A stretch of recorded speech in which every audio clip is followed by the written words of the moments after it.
So this is a summary, like a quick recap with commentary on chapters 6 and 7. Since I didn't read them for you guys, I wanted to make sure to point out just a couple of quick things to you so you know what's going on. So chapter 6 is Anza Borgo, which is about Ron Franz. Now, poor Ron. The first thing about Ron is that's not his real name. He kind of was so traumatized by everything that he didn't want to use his real name. It's one of the only times in the whole novel that a real name is not used. It's a pseudonym because he didn't want his real name used. So poor Ron lost his family in a car accident when he was overseas in the military. So that right there is kind of sad. He adopted a lot of children along the way, kind of to fill that void and stuff like that. So he's always kind of been like this father figure. He had a hard time with things. He was an alcoholic and stuff like that. And then kind of finally got his act together. He meets Alex and wants to adopt him. And what's Alex's response when Ron asks him if he can adopt him? He puts him off, right? He's like, oh, we'll talk about it when we get back. I mean, Chris McCandless is a good guy. He doesn't want to like really shoot Ron down, and maybe he would be up for it later on. But so to kind of placate him and put things aside for now, so he can kind of go again without relationships, right? Tangle free, relationship free, so nobody stops him from heading out on his voyage. He puts him off and says, well, we'll talk about it when we get back, okay? Then he sends Ron this letter here. You guys remember reading this letter? And he tells him what a good guy he is. And he tells him, like, listen, Ron, I think you really need to get out and experience the world and stuff like that and travel and meet new people. And Ron actually takes him up on it. So he does it. He gets like an RV and he starts traveling the world and stuff like that. Well, the US, you know what I mean? Like traveling around and meeting new people and living off the land and that kind of thing. So he really took McCandless's advice to heart. So here's the thing. He's riding along and picks up these hitchhikers, right? Because that's the kind of guy he is. And they're talking about this news that they heard about this guy up in Alaska that they found dead. And that's how Ron Franz hears that McCandless died. Like, oh, how heartbreaking for him. And what happens to him?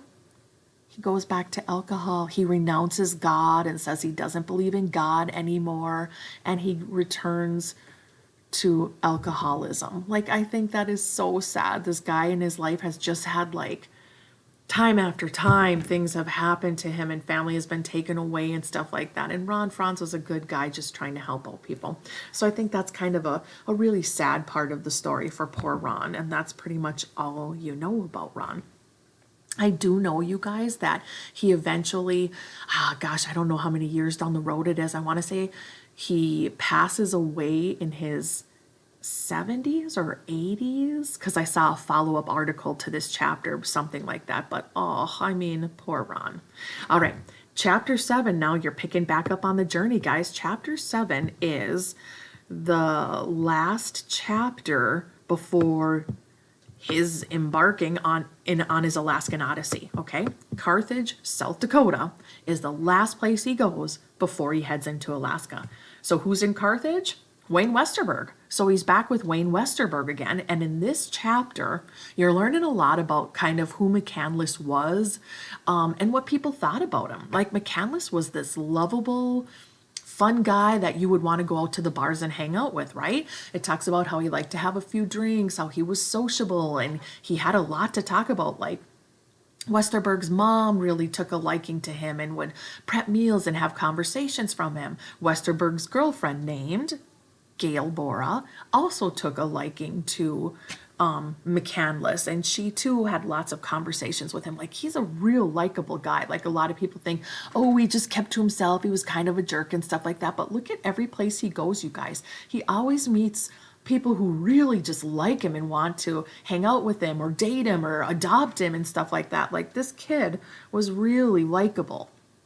Okay, so it talks about his personality, but also in here it talks about some of his I guess you could say oddities, right? Like it talks about things he kind of didn't pay attention to, but might seem commonplace for some other people.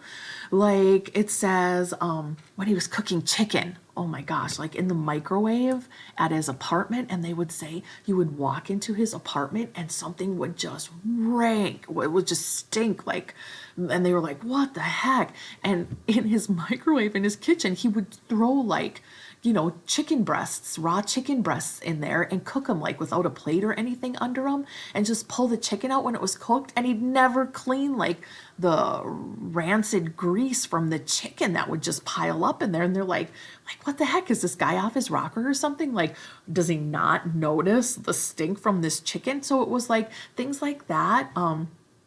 That maybe seemed common sense or might bug an average person kind of didn't bug him. So it's just kind of adding to the conundrum of who is this McCandless guy? Like, is he really smart? Is he totally clueless? Is he absent-minded sometimes, or does he just like not care about the trivial things and the bigger picture is more important to him? So those are some things you guys should be thinking about as you're learning more about McCandless. They spend the next couple chapters really developing like this character of McCandless and stuff like that, so that everybody doesn't think like, oh my God, this guy was just some crackpot idiot who wanted to go live off the land and was like antisocial or wanted to live a hermit recluse style life. And they're like, no, that really wasn't McCandless at all. Like there's way more to him than that. He really liked people. He was really personable. People liked him. He did a lot of research. He just didn't head up here like totally unprepared. I know when you read about like the things he brought, you're like, no, he was totally unprepared.